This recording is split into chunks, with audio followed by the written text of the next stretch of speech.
नमस्कार, आप देख रहे हैं छत्तीसगढ़ एक्सप्रेस। मैं हूं आपके साथ बुशरा और सबसे पहले खबर की बात करेंगे जहां रायपुर से बड़ी खबर मिल रही है, जहां कांग्रेस प्रदेश चुनाव समिति की बैठक जारी है। कांग्रेस मुख्यालय राजीव भवन में यह बैठक चल रही है। लोकसभा चुनाव की रणनीतियों पर चर्चा हो रही है। प्रदेश प्रभारी सचिन पायलट बैठक में मौजूद है। शुक्रवार को स्क्रीनिंग कमेटी की बैठक हुई थी।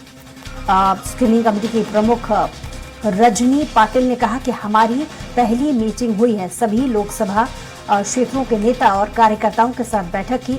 सभी ने अपनी बात सामने रखी है। सभी के मन की बात जानना जरूरी था। लगा नहीं था कि चुनाव में हार होगी, इसलिए सुनना जरूरी था और इस बार की हार को लोकसभा चुनाव में जीत में बदलने की पूरी कोशिश करेंगे। कांग्रेस पार्टी और आला कमान कांग्रेस स्क्रीनिंग कमेटी की बैठक के बाद प्रदेश प्रभारी सचिन पायलट ने कहा कि स्क्रीनिंग कमेटी में प्रमुख नेताओं से खुले माहौल में चर्चा की। ये चुनाव जीतना बहुत जरूरी है। मत प्रतिशत को लेकर सचिन पायलट ने कहा कि हमारा बराबर यही प्रयास रहा है कि मत प्रतिशत बढ़ाने के लिए कार्यकर्ताओं को निर्देश दिए गए हैं। नए और अनुभवी चेहरों पर पार्टी इस बार लोकसभा चुनाव में दाव खेलेगी। तो बेहतर और सबसे टिकाऊ प्रत्याशी निकलकर कांग्रेस पार्टी के लिए आए, इस प्रयास में कांग्रेस पार्टी जुटी हुई है। यही वजह है कि स्क्रीनिंग कमेटी की बैठक हुई, जिसमें सचिन पायलट की अध्यक्षता में बैठक हुई। और ज्यादा जानकारी के साथ स्वरा संवाददाता दिलीप साहू हमारे साथ लाइव जुड़ गए हैं। दिलीप, स्क्रीनिंग कमेटी की बैठक हुई है, क्या नए अपडेट्स आपके पास हैं? क्या कुछ नए निर्देश पार्टी के कार्यकर्ताओं को दिए गए?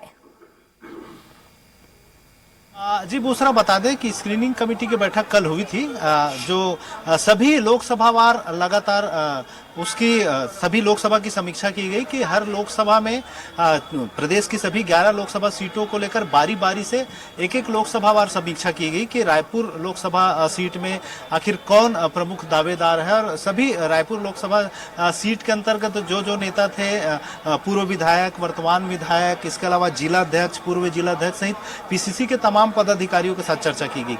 इसी तरह रायपुर के बाद फिर दुर्ग लोकसभा सीट, फिर राजनांदगांव लोकसभा, महासमुंद लोकसभा, इस तरह के तमाम लोकसभा सीटों का बारी बारी से सभी 11 लोकसभा सीटों की कल देर रात तक समीक्षा की गई। और समीक्षा के बाद इन्होंने बताया कि किस तरह से, क्योंकि ये जो समीक्षा हुई और एक एक नेताओं से चर्चा हुई, तो उनमें जो प्रमुख दावेदार थे उन्हें बोलने का मौका भी दिया गया। सभी से 2-2 मिनट उनकी बातें सुनी भी गई।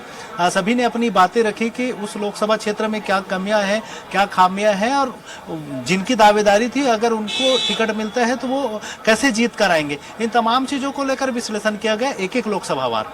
तो स्क्रीनिंग कमेटी की जब बैठक खत्म हुई उसके बाद इन्होंने बताया कि स्क्रीनिंग कमेटी के जो अध्यक्ष है रजनी पाटिल जी, इन्होंने बताया कि किस तरह से सभी बारी बारी से चर्चा हुई और निश्चित तौर पे पहली बैठक थी स्क्रीनिंग कमेटी की। इसके बाद फिर जो आज जो बैठक चल रही है, अभी जो चुनाव मुख्य रूप से प्रदेश चुनाव समिति की बैठक, और इसमें पूरे प्रदेश भर के तमाम जो बड़े नेता है, पीसीसी के डेलीगेट्स हैं, वो इसमें शामिल है। और प्रदेश अध्यक्ष दीपक बैज के साथ ही साथ पूर्व सीएम भूपेश बघेल, नेता प्रतिपक्ष चरणदास महंत, रविंद्र चौबे, शिव डहरिया, ताम्रध्वज साहू सहित तमाम बड़े नेता इस बैठक में है। और कुल मिलाकर किस तरह से लोकसभा चुनाव में जीत हासिल किया जाए, इसको लेकर चर्चा हो रही है और उसको लेकर रणनीति बनाई जा रही है। जिस तरह से बीजेपी एक तरह से पूरे 11 सीटों को जीत के हिसाब से रणनीति बनाकर चल रही है, वहीं कांग्रेस चाह रही है कि पिछले चुनाव में महज इनको 2 सीट मिले थे, कोरबा और बस्तर की सीट ही जीत पाई थी।